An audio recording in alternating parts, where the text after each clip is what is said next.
श्री सद्गुरु चरण कमलेभ्यो नमः। मंच पर उपस्थित उत्तर प्रदेश की राज्यपाल श्रीमती आनंदीबेन पटेल, उत्तर प्रदेश के ऊर्जावान कर्मयोगी मुख्यमंत्री श्रीमान योगी आदित्यनाथ जी, सद्गुरु आचार्य श्री स्वतंत्र देव जी महाराज, संत प्रवर श्री विज्ञान देव जी महाराज, केंद्र में मंत्री परिषद के मेरे साथी और इसी क्षेत्र के सांसद श्री महेंद्र नाथ पांडे जी, यहीं के आपके प्रतिनिधि और योगी जी सरकार में मंत्री श्रीमान अनिल राजभर जी, देश विदेश से पधारे सभी साधक व श्रद्धालुगण, भाइयों और बहनों, उपस्थित सभी साथियों, काशी की ऊर्जा अक्षुण्ण तो है ही, ये नित नया विस्तार भी लेती रहती है। कल काशी ने भव्य विश्वनाथ धाम महादेव के चरणों में अर्पित किया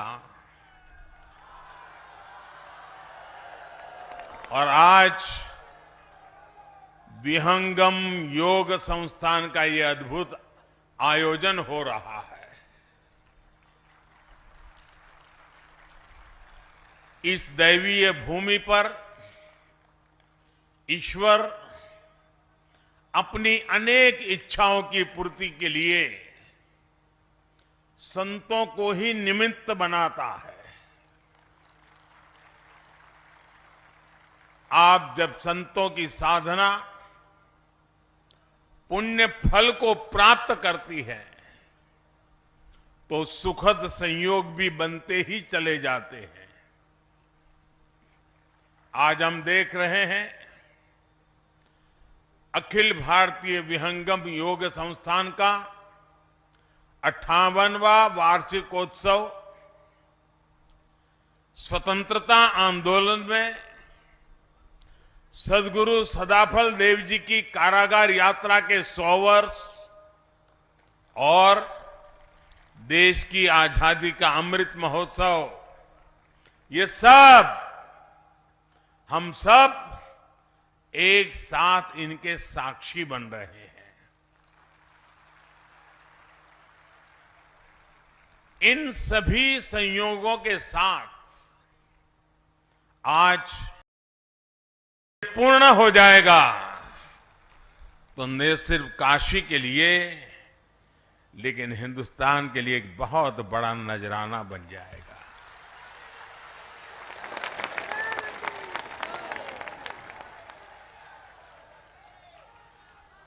हमारा देश इतना अद्भुत है कि यहां जब भी समय विपरीत होता है, कोई न कोई संत विभूति समय की धारा को मोड़ने के लिए अवतरित हो जाती है।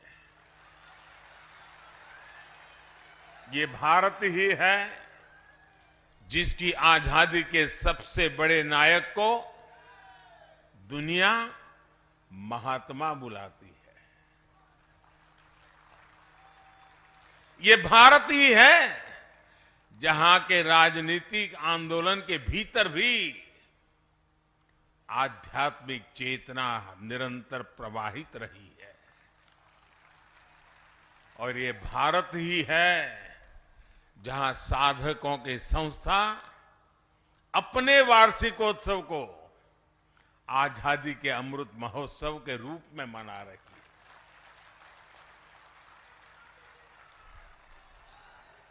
साथियों, यहां हर साधक गौरवान्वित है कि उनके पारमार्थिक गुरुदेव ने स्वाधीनता संग्राम को दिशा दी थी। असहयोग आंदोलन में जेल जाने वाले पहले व्यक्तियों में संत सदाफल देव जी भी थे। जेल में ही उन्होंने स्वरवेद के विचारों पर मंथन किया। जेल से रिहा होने के बाद उसे मूर्त स्वरूप दिया। साथियों, सैकड़ों साल के इतिहास में हमारे स्वाधीनता संग्राम के कितने ही ऐसे पहलू रहे हैं जिन्होंने देश को एकता के सूत्र में बांधे रखा। ऐसे कितने ही संत थे जो आध्यात्मिक तप छोड़कर आजादी के लिए जुटे। हमारे स्वाधीनता संग्राम की ये आध्यात्मिक धारा इतिहास में वैसे दर्ज नहीं की गई जैसे की जानी चाहिए थी। आज जब हम आजादी का अमृत महोत्सव मना रहे हैं तो इस धारा को सामने लाना हमारा दायित्व है। इसलिए आज देश आजादी की लड़ाई में अपने गुरुओं, संतों और तपस्वियों के योगदान को स्मरण कर रहा है। नई पीढ़ी को उनके योगदान से परिचित करा रहा है। मुझे खुशी है कि विहंगम योग संस्थान भी इसमें सक्रिय भूमिका निभा रहा है। साथियों, भविष्य के भारत को सुदृढ़ करने के लिए अपनी परंपराओं, अपने ज्ञान दर्शन का विस्तार आज समय की मांग है। इस सिद्धि के लिए काशी जैसे हमारे आध्यात्मिक और सांस्कृतिक केंद्र एक प्रभावी माध्यम बन सकते हैं। हमारी सभ्यता के ये प्राचीन शहर पूरे विश्व को दिशा दिखा सकते हैं। बनारस जैसे शहरों ने मुश्किल से मुश्किल समय में भी भारत की पहचान के, कला के, उद्यमिता के बीजों को सहेज कर रखा है। आज गीता जयंती का पुण्य अवसर भी है। आज के ही दिन कुरुक्षेत्र की युद्ध की भूमि में जब सेनाएं आमने सामने थी, मानवता को योग, अध्यात्म और परमात्मा का परम ज्ञान मिला था। मैं इस अवसर पर भगवान श्री कृष्ण के चरणों में नमन करते हुए आप सभी को और सभी देशवासियों को गीता जयंती की हार्दिक बधाई देता हूं।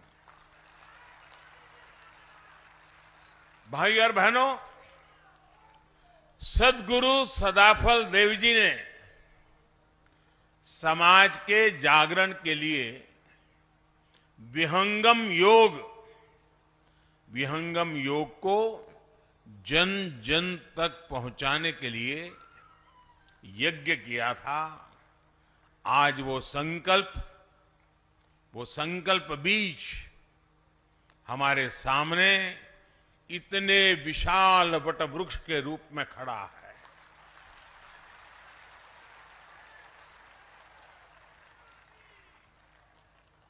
आज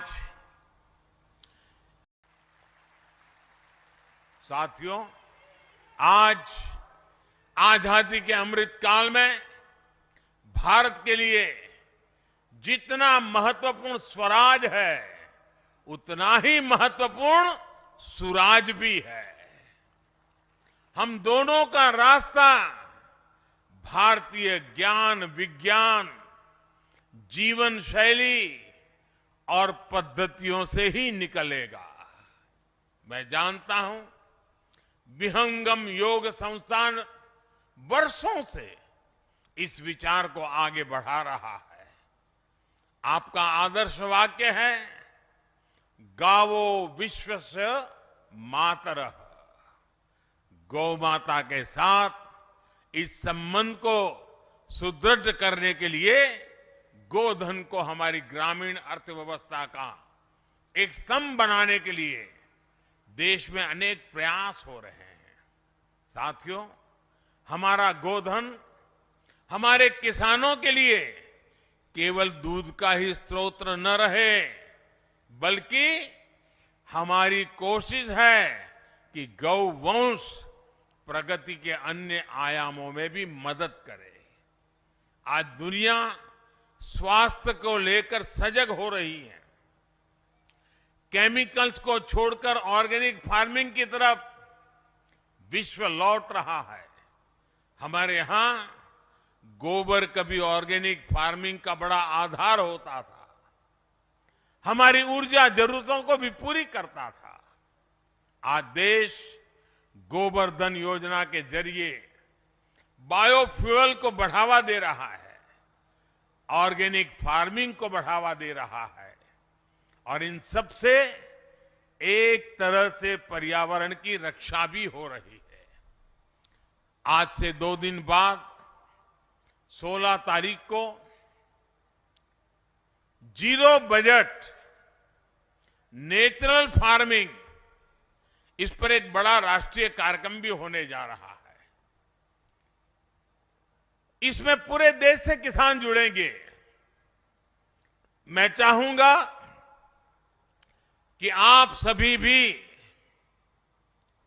16 दिसंबर को प्राकृतिक खेती के बारे में ज्यादा से ज्यादा जानकारी प्राप्त करें और बाद में किसानों को घर घर जाके बताएं। एक ऐसा मिशन है जिसे जन आंदोलन बनना चाहिए, और इसमें आप सभी अहम भूमिका निभा सकते हैं। साथियों, आजादी के अमृत महोत्सव में देश अनेक संकल्पों पर काम कर रहा है। विहंगम योग संस्थान सदगुरु सदाफल देव जी के निर्देशों का पालन करते हुए लंबे समय से समाज कल्याण के कितने ही अभियान चला रहा है। आज से 2 साल बाद आप सभी साधक यहां 100वें अधिवेशन के लिए एकत्रित होंगे। 2 साल का ये बहुत उत्तम समय है। इसे ध्यान में रखकर मैं आज आप सभी से कुछ संकल्प लेने का आग्रह करना चाहता हूं। ये संकल्प ऐसे होने चाहिए जिसमें सदगुरु के संकल्पों की सिद्धि हो और जिसमें देश के मनोरथ भी शामिल हो। ये ऐसे संकल्प हो सकते हैं जिन्हें अगले 2 साल में गति दी जाए, मिलकर के पूरा किया जाए। जैसे एक संकल्प हो, और हो सकता है हमें बेटी को पढ़ाना है, हमें हमारी बेटियों को स्किल डेवलपमेंट के लिए भी तैयार करना है। अपने परिवार के साथ साथ जो लोग समाज में जिम्मेदारी उठा सकते हैं, वो 1-2 गरीब बेटियों के स्किल डेवलपमेंट की जिम्मेदारी उठाएं। एक और संकल्प हो सकता है, पानी बचाने के लिए हमें अपनी नदियों को, गंगा जी को, सभी जल स्रोतों को स्वच्छ रखना है। इसके लिए भी आपसे संस्थान द्वारा नए अभियान शुरू किए जा सकते हैं। महत्वपूर्ण पवित्र अवसर पर मुझे भी आप सबके बीच आने का अवसर मिला, इस पवित्र स्थान का दर्शन करने का अवसर मिला। मैं फिर एक बार सबका आभार व्यक्त करता हूं। हर हर महादेव। बहुत बहुत धन्यवाद।